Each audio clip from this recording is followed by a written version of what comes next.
Hi friends, I am Abhishek. Welcome to my YouTube channel the question of Shiksha. तो अभी जो हमारा वीडियो डिस्कशन चल रहा है वो चल रहा है क्लास 10th का जो चैप्टर 2 है फेडरलिज्म, वो हम डिस्कस कर रहे हैं। तो आज की जो वीडियो रहेगी वो हमारी पार्ट 2 वीडियो रहेगी, जिसमें कि हम डिस्कस करेंगे कि किस तरीके से फेडरलिज्म का प्रैक्टिस किया जाता है हमारे देश यानी कि हमारी कंट्री में।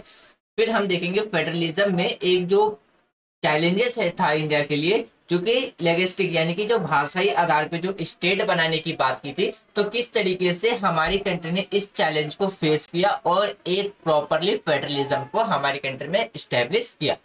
फिर हम देखेंगे कि हमारी कंट्री में जो फेडरलिज्म के अंदर जो दूसरा सबसे बड़ा चैलेंजेस था वो था लैंग्वेज पॉलिसी, यानी कि जो हमारे देश के अंदर जो भाषा की जो पॉलिसी थी, भाषा की जो नीति थी, तो उसको हमारी कंट्री में किस तरीके से एक परफेक्टली हमारी कंट्री में उसको स्टैब्लिश किया गया हमारे कॉन्स्टिट्यूशंस में। तो किस तरीके से हमारे कॉन्स्टिट्यूशन में इस चैलेंजेस को भी बड़ी बड़ी मतलब बहुत ही बढ़िया तरीके से इसको वो स्टैब्लिश किया कि किस तरीके से हमारी कंट्री की जो लैंग्वेज पॉलिसी होनी चाहिए वो बनाई गई। उसके बाद हम देखेंगे कि जो हमारी कंट्री में जो स्टेट और जो सेंट्रल की जो रिलेशन है, यानी कि जब हम केंद्र और राज्य की जो रिलेशंस की बात करते हैं उसको भी हम इसमें डिस्कस करेंगे। फिर हम देखेंगे कि जो डिसेंट्रलाइजेशन है, यानी कि जिसे हम विकेंद्रीकरण कहते हैं, भारत भारत में किस तरीके से हमें डिसेंट्रलाइजेशन देखने को मिला। फिर हम पंचायत राज सिस्टम के बारे में और म्युनिसिपल पायलटी सिस्टम के बारे में आज हम डिस्कस करेंगे। फर्स्ट पार्ट में जो हमने डिस्कस किया था, फर्स्ट पार्ट में हमने ये समझा था कि फेडरलिज्म किसे कहते हैं। फिर हमने समझा था यूनिटरी सिस्टम और फेडरल सिस्टम कहते किसे, इसके फीचर्स के बारे में हमने डिस्कस किया था। फिर हमने देखा था जो डिफरेंसेस रूट्स है हमारे किसके, फेडरलिज्म के, जिससे हम फेडरलिज्म को क्या कर सकते हैं, एक रूप दे सकते हैं या उसका हम गठन कर सकते हैं। उसके अलग अलग रूट्स के बारे में हमने डिस्कस किया था। फिर हमने देखा था कि किस तरीके से हमारी कंट्री क्या है, एक फेडरल कंट्री, जिसमें हमने 3 लिस्ट यानी कि यूनियन लिस्ट, स्टेट लिस्ट और कंकरेंट लिस्ट को हमने ऑलरेडी डिस्कस कर लिया था फर्स्ट पार्ट की वीडियो में। तो आज हमारी कौन सी पार्ट है, तो दूसरी पार्ट है, जिसमें अब हम सबसे पहले समझते हैं हाउ इज फेडरलिज्म प्रैक्टिस्ड, यानी कि जो फेडरलिज्म है उसका अभ्यास कैसे किया जाता है। तो फेडरलिज्म का मतलब हमने स्टार्टिंग में ही समझ लिया था कि फेडरलिज्म का मतलब होता है पावर का डिस्ट्रीब्यूट, यानी कि जो हमारे पावर्स हैं, जो शक्ति है, उसका विभाजन विभाजन ही क्या कहलाता है, एक फेडरलिज्म कहलाता है।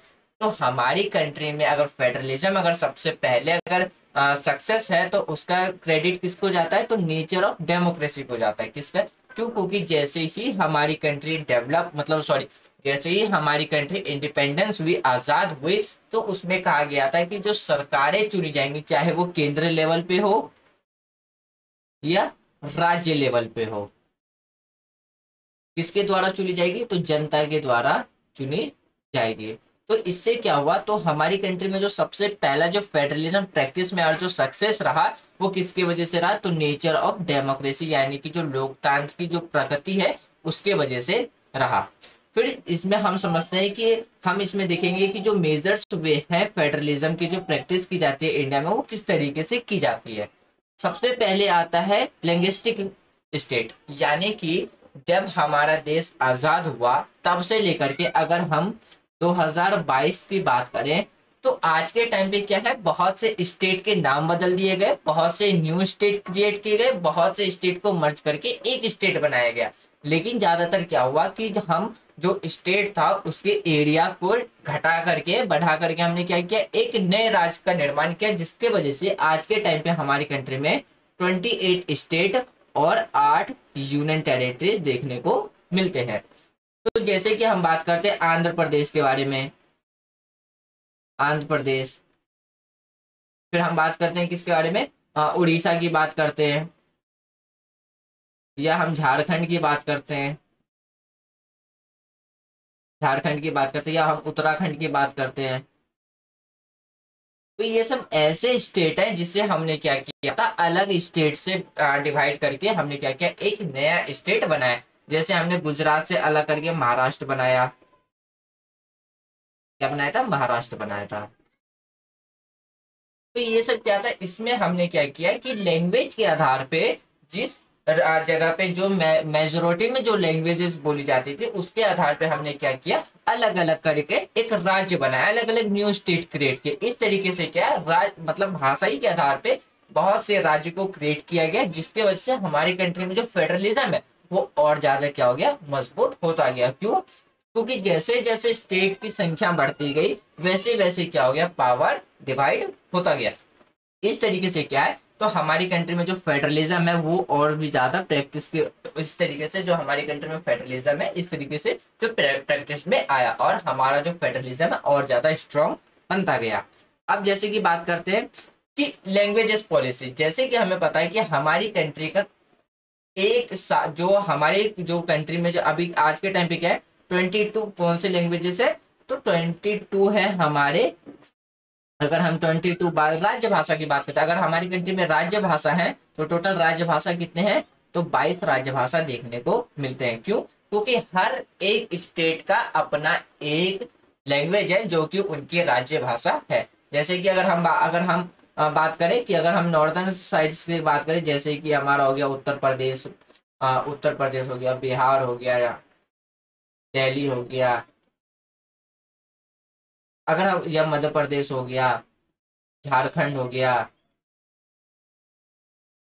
ये ऐसे राज्य हैं जहाँ पे कौन सी भाषाएं बोली जाती है, तो मुख्य रूप से हिंदी बोली जाती है। अगर हम साउथ की बात करें तो साउथ में अलग अलग, जैसे तमिल हो गया, केरली भाषा हो गया, तो अलग हर एक स्टेट की अपनी क्या है, एक स्पेशल लैंग्वेज है और उसी को हम बोलते हैं राजभाषा। यानी कि राज्य भाषा का मतलब होता है जब किसी राज्य का अपना एक विशेष भाषा हो तो उसे हम कहते हैं राजभाषा।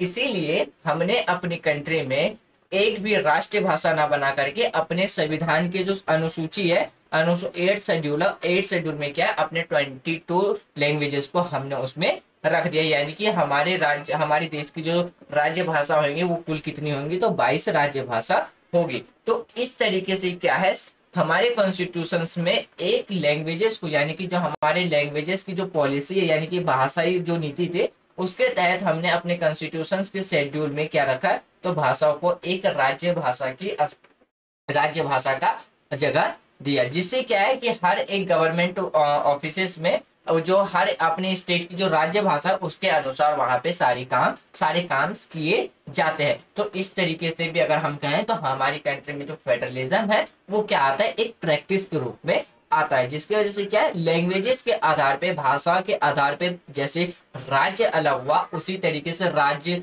में अपनी राज्य भाषा के अनुसार जब काम किया जाता है गवर्नमेंट, यानी कि अगर हम बात करें ऑफिशियल्स लैंग्वेज, यानी कि स्टेट की जो अपनी खुद की जो लोकल लैंग्वेजेस होती है, जो ऑफिशियल लैंग्वेज होती है, उसमें सरकार के द्वारा उसी भाषा के रूप में क्या किया जाता है, काम किया जाता है। इसीलिए अगर हम कहें कि हर एक स्टेट की अपनी क्या है, एक खुद की राज्य भाषा है। तो जिसमें क्या है कि जिसकी वजह से हमें क्या देखने को मिलता है, एक फेडरलिज्म देखने को मिल रहा है हमारी कंट्री में, जिसमें क्या है, एक पावर डिस्ट्रीब्यूटेड है। अब बात करते हैं हम सेंट्रल एंड स्टेट रिलेशंस के बारे में। सेंट्रल और स्टेट रिलेशन में क्या आता है, जैसे कि अगर हम बात करते हैं, एक सेंट्रल लेवल पर गवर्नमेंट होता है और एक स्टेट लेवल पे गवर्नमेंट होता है। दोनों में जो गवर्नमेंट चुनी जाती है, किसके द्वारा चुनी जाती है, दोनों इलेक्टेड गवर्नमेंट होती है by the people, by the people. तो इसमें क्या है कि जो स्टेट गवर्नमेंट है वो क्या है, एक तरीके से इंडिपेंडेंस होकर के काम करता है बिना सेंट्रल के कंट्रोल में। क्यों? क्योंकि स्टेट के अंदर जो गवर्नमेंट चुन के आ रही है वो भी पीपल्स के द्वारा चुन के आ रही है और सेंट्रल में जो गवर्नमेंट चुन के आ रही है वो भी पीपल्स के द्वारा चुन के आ रही है। तो सेंट्रल सिर्फ उन्हीं मैटर्स में इंटरफेयर करेगा जिसमें जो कॉमन सब्जेक्ट्स होंगे, जैसे कि हम बात करते हैं सिक्योरिटी डिफेंस की बात करते हैं, कम्युनिकेशंस की बात करते हैं, जिसमें हमारी टेक्नोलॉजीज आती है, कम्युनिकेशंस की बात करते हैं। तो ये जो कुछ कॉमन सब्जेक्ट्स होते हैं, जैसे फिर हम बात करते हैं डेवलपमेंट की या बैंकिंग की बात करते हैं, तो ये सब ऐसे जो कॉमन सब्जेक्ट है उसमें ही सेंटर क्या करता है, स्टेट के मैटर में इंटरफेयर कर सकता है। यानी कि इसमें सिर्फ सेंटर के पास ज्यादा पावर रहता है। जैसे कि हमने 3 लिस्ट डिस्कस किया था, यूनियन लिस्ट, स्टेट लिस्ट और कंकरेंट लिस्ट। तो स्टेट और जो हमारा सेंट्रल का जो रिलेशन रहता है वो इन्हीं 3 लिस्ट के ऊपर बेस रहता है। जैसे कि जो कॉमन टॉपिक्स, जो कॉमन सब्जेक्ट रहता है, जैसे कि हम बात करते हैं कंट्री की डिफेंस के बारे में, फिर चाहे फॉरेन अफेयर्स की बात करें, बैंकिंग की बात करें, कम्युनिकेशंस की बात करें, तो या हम करेंसी की बात करें, तो इसमें सबसे ज्यादा पावर किसके हाथ में देखने को मिलती है? तो डिसीजन लेने के लिए जो सबसे ज्यादा पावर होती है वो होती है हमारे सेंट्रल गवर्नमेंट के पास। तो इसमें क्या है, सेंट्रल गवर्नमेंट इंटरफेयर कर सकता है स्टेट में। वहीं पे अगर हम सिर्फ स्टेट लिस्ट की बात करें, जिसमें जैसे कि हमारा क्या आता है, policy, trade, commerce, agriculture and irrigation, ये ऐसे टॉपिक्स होते हैं जिसमें स्टेट इंडिपेंडेंस होकर के काम करता है, बिना अंडर यानी बिना प्रेशर किसके, सेंट्रल गवर्नमेंट के। तो इसमें स्टेट क्या होता है, उस स्टेट के पास पूरी पावर्स रहती है कि वो इंडिपेंडेंट होकर के अपना काम कर सकता है। अब बात करते हैं जैसे कंकरेंट लिस्ट के बारे में।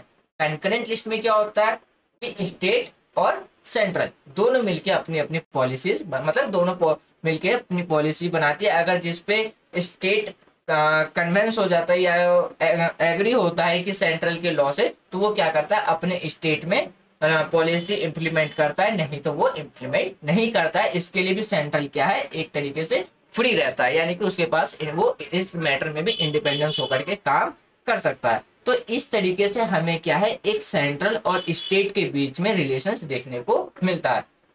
अब जैसे यहाँ पे बात कर समझाने की कोशिश की जा रही है, यदि अगर लोकसभा का इलेक्शंस होता है और उसमें कोई पार्टी मेजोरिटी में नहीं आ पाती है, तो वो क्या करती है, दो या दो से अधिक पार्टी को मर्ज करके, यानी कि अगर हम बात करें कि गठबंधन बना करके जब वो अपनी सरकार बनाती है, तो उसमें भी क्या होता है, तो पावर डिवाइड हो जाता है। तो इसके वजह से भी हमें जो फेडरलिज्म है वो क्या है, एक प्रैक्टिसेस में देखने को मिलती है, जिसमें क्या है कि जो पावर्स है वो क्या हो जाती है, शेयर, मतलब पावर शेयर इजिली हो जाती है। क्यों? क्योंकि उसमें दो या दो से ज्यादा पार्टी मिलकर के गवर्नमेंट बनाई गई है, जिसे हम कौन सी गवर्नमेंट कहते हैं, जिसे हम कहते हैं गठबंधन की सरकार।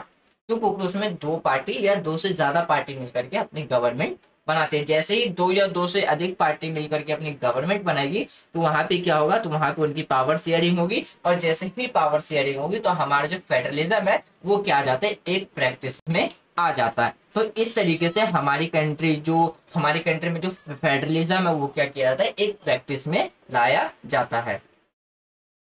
अब हम बात करते हैं डिसेंट्रलाइजेशन इन इंडिया। डिसेंट्रलाइजेशन का मतलब होता है कि पावर्स को क्या करना, नीचे लेवल तक ले आना, यानी कि जो अगर हम बात करते हैं जो सेंट्रलाइजेशन की जो पावर, जो सेंट्रल्स की जो पावर होता है उसको घटा देना। जब सेंट्रल की पावर जब घटाई जाती है तो उसे हम कहते हैं विकेंद्रीकरण, यानी कि डिसेंट्रलाइजेशन। अगर हम बात करते हैं जो गवर्नमेंट, चाहे सेंट्रल लेवल हो या स्टेट लेवल हो, जब उनकी पावर्स को घटा करके क्या किया जाता है, नीचे लोगों के हाथों में दे दी जाती है, यानी कि लोकल गवर्नमेंट के हाथ में दे दी जाती है, तो उसे हम कहते हैं डिसेंट्रलाइजेशन। जैसे कि अगर हम बात करते हैं, अगर हम बेसिक्स आइडियाज के अकॉर्डिंग बात करें, तो जो डिसेंट्रलाइजेशन होता है वो क्या करता है कि जो लार्ज नंबर ऑफ जो प्रॉब्लम्स या जो इश्यूज होते हैं उसको क्या करता है, लोकल लेवल तक ले जा करके उसको सॉल्व करने की कोशिश करता है, और डिसीजन लिया जाता है किसके द्वारा, लोकल पीपल्स के द्वारा, किसमें, पार्टिसिपेट करके। तो यही होता है हमारे क्या, डिसेंट्रलाइजेशन। अगर हम बात करें 1992 और 1993 में क्या है, हमारे कॉन्स्टिट्यूशंस में अमेंडमेंट करके एक मेजर चेंजेस लाया गया। अगर हम बात करते हैं 1992 से पहले की अगर बात करें, तो उस टाइम जो गवर्नमेंट हुआ करती थी सिर्फ दो लेवल पे हुआ करती थी, एक हुआ करती थी सेंट्रल लेवल पे और एक हुआ करती थी स्टेट लेवल पे। लेकिन 1992 में क्या किया, हमारे कॉन्स्टिट्यूशन में 73rd और 74th कॉन्स्टिट्यूशन अमेंडमेंट करके 3 टायर ऑफ गवर्नमेंट बना दी गई, जिसमें हम बात करते हैं किसके बारे में, पंचायत के बारे में। तो इसमें क्या हुआ, तो जिसे हम पंचायत, और दूसरी भाषा में हम क्या कहते हैं, इसे लोकल लेवल गवर्नमेंट भी कहते हैं। क्या कहते हैं, लोकल लेवल गवर्नमेंट, जिसमें क्या है, पब्लिक अपने एरिया के सरपंच को यानी कि हेड को चुनते हैं, और वो अपने एरिया को डेवलप करने के लिए अपने इंपॉर्टेंट रोल प्ले करते हैं। तो ये चेंजेस कब किया गया था, तो 1992 में ये मेजर चेंजेस किया गया। तो इसमें क्या क्या चेंजेस किया गया था, तो इसमें जो चेंजेस किया गया था, सबसे पहले ये किया गया था कि जो स्टेट, यानी कि स्टेट में किसकी एस्टेब्लिश की गई थी, तो स्टेट में यानी कि इलेक्शन के लिए, लोकल लेवल गवर्नमेंट के इलेक्शंस के लिए एक, अगर हम बात करें तो सरकारी निकाय को नियमित चुनाव करवाने के लिए संवैधानिक रूप से अनिवार्य कर दिया गया। यानी कि जो 92 में जो कॉन्स्टिट्यूशन अमेंडमेंट किया गया था, 73rd कॉन्स्टिट्यूशन अमेंडमेंट, इसमें कहा गया था कि जो लोकल लेवल की जो गवर्नमेंट की जो इलेक्शंस होंगे, जैसे कि सरपंच हो गया, पंचायत हो गया, उसकी जो इलेक्शंस होंगी, उस इलेक्शंस को क्या किया गया, हमारी कॉन्स्टिट्यूशन के थ्रू क्या कर दिया, उसको कंपल्सरी कर दिया गया। फिर अगर हम बात करें जितने भी जो फिर क्या गया, इलेक्शंस बॉडी को क्या किया गया, अगर हम बात करें इलेक्शंस बॉडीज में क्या किया गया, जैसे कि जो हमारे शेड्यूल कास्ट है, शेड्यूल ट्राइब्स हैं, या जो अदर बैकवर्ड क्लासेस हैं, उनके लिए जो सीट्स है वो क्या कर दिया गया, रिजर्व कर दिया गया, किसके लिए, इलेक्शन के लिए। फिर क्या किया गया, एटलीस्ट यानी कि 1/3 जो पार्टिसिपेट रिजर्व कर दिया गया, किसके लिए, ह्यूमन के लिए, यानी कि ये कंपलसरी कर दिया गया कि 1/3 हिस्सा जो सीट रिजर्व होगा वो किसके लिए होगा, तो ह्यूमन के लिए रिजर्व होगा। यानी कि जो इलेक्शन कंडक्ट कराया जाएगा उसमें से 1/3 जो सीट होगा वो किसके लिए आरक्षित होगा, तो महिलाओं के लिए आरक्षित होगा। फिर क्या है, फिर स्टेट इलेक्शन कमीशन की स्टैब्लिश किया गया हर एक स्टेट में, जो कि कंडक्ट कराएगा किसका, तो पंचायत और म्यूनिसिपैलिटीज का इलेक्शन। यानी कि म्यूनिसिपैलिटीज का और जो पंचायत था उसका इलेक्शन कराने के लिए स्टेट इलेक्शन कमीशन का क्या किया गया था, तो गठन किया गया। यहाँ पे एक क्वेश्चन आपसे ये पूछा जा सकता है कि जो स्टेट इलेक्शन कमीशन है और जो हमारा इलेक्शन कमीशन है जो सेंट्रल लेवल पे है, दोनों कौन कौन से इलेक्शंस कंडक्ट कराते हैं, तो स्टेट इलेक्शन जो कमीशन है वो सिर्फ म्युनिसिपल पैलेटिस और पंचायत का इलेक्शन कंडक्ट कराते हैं, और जबकि अगर हम सेंट्रल इलेक्शन कमीशन की बात करें तो वो लोकसभा, राज्यसभा, प्रेसिडेंट और जो स्टेट में जो इलेक्शन कंडक्ट होते हैं वो सेंट्रल लेवल का जो इलेक्शन कमीशन है वो कंडक्ट कराता है। फिर क्या, अब बात करते हैं हम पंचायत के बारे में, और यहाँ पे जो हमारा 5th जो पॉइंट है उसमें क्या कहा गया कि जो स्टेट गवर्नमेंट है उसके लिए रिक्वायर कर दिया गया the same power of the revenue with the local government bodies. यानी कि ये कहा गया कि जो भी स्टेट गवर्नमेंट है रिक्वायरमेंट के अनुसार अपनी पावर क्या करेगा, वो लोकल गवर्नमेंट के साथ शेयर करेगा। और जैसे कि हर एक स्टेट की जो अपनी रिक्वायरमेंट होती है वो क्या होती है, अलग अलग होती है, तो उसी के अकॉर्डिंग वो जो स्टेट गवर्नमेंट है वो अपनी पावर शेयर करेगा किसके साथ, तो लोकल गवर्नमेंट के साथ। अब बात करते हैं पंचायत राज सिस्टम के बारे में। जो पंचायत राज सिस्टम है जिसे हम दूसरी भाषा में क्या कहते हैं, लोकल गवर्नमेंट भी कहते हैं, रूरल लोकल गवर्नमेंट भी कहते हैं। इसमें जो पंचायत जो सरपंच होता है, जो हेड होता है, वो किसके द्वारा चुना जाता है, तो पब्लिक के द्वारा चुना जाता है। और जो पंचायत में क्या होते हैं, अगर हम पंचायत की बात करें तो इसमें वार्ड मेंबर होते हैं जिसे हम क्या कहते हैं, पंच कहते हैं। और जो प्रेसिडेंट होता है, जो हेड होता है सरपंच का, उस जो हेड होता है अपने पंचायत का, उसे हम सरपंच कहते हैं। जो मेजर डिसीजन लेने का काम करता है वो कौन करता है, सरपंच करता है।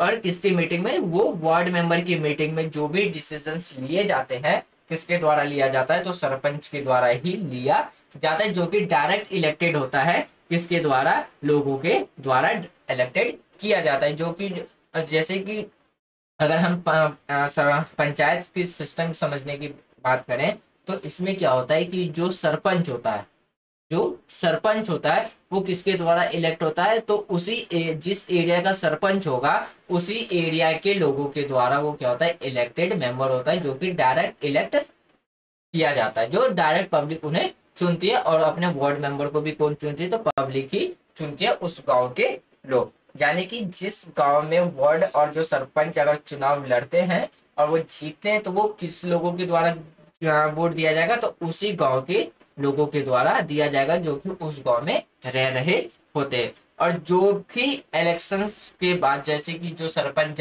जब सरपंच का इलेक्शन हो जाता है, उसमें रिजल्ट घोषित होने का जब सरपंच आज जीत के आता है, तो जो भी डिसीजंस लेने होते हैं वो अपने गांव के भीतर ही लेता है, मीटिंग्स बुला करके।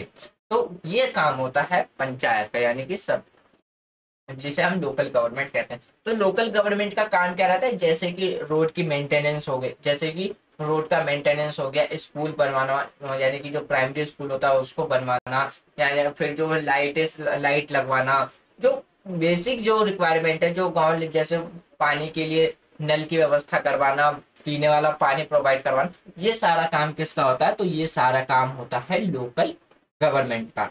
अगर हम पंचायत की बात करें तो अभी मैंने बता दिया कि जो पंचायत का जो काम होता है वो क्या काम होता है, जो भी वोटर्स के द्वारा यानी कि जो अपने गांव में जो मेंबर्स चुने जाते हैं, जो वार्ड मेंबर्स चुने जाते हैं, उनको कम से कम एक साल में कितने कम से कम 2 या 3 मीटिंग बुलानी पड़ती है और उन्हें जो सालाना बजट होता है वो अप्रूव करना पड़ता है और जो भी रेवेन्यू आता है उसको प्रेफरेंस के अकॉर्डिंग गवर्नमेंट डेवलपमेंट के लिए खर्च किया जाता है। वहीं पे अगर हम बात करें when gram panchayat are the grouped together then the panchayat samiti और द ब्लॉक मंडल, यानी कि जो ग्राम पंचायत होते हैं वो सब मिलकर के क्या बनाते हैं, एक समिति बनाते हैं या हम कहते हैं ब्लॉक बनाते हैं या मंडल बनाते हैं और ये बना करके वो क्या करते हैं वो अपने रिप्रेजेंटेटिव को क्या करते हैं, इलेक्ट करते हैं, जिसे हम क्या कहते हैं panchayat member in at the area.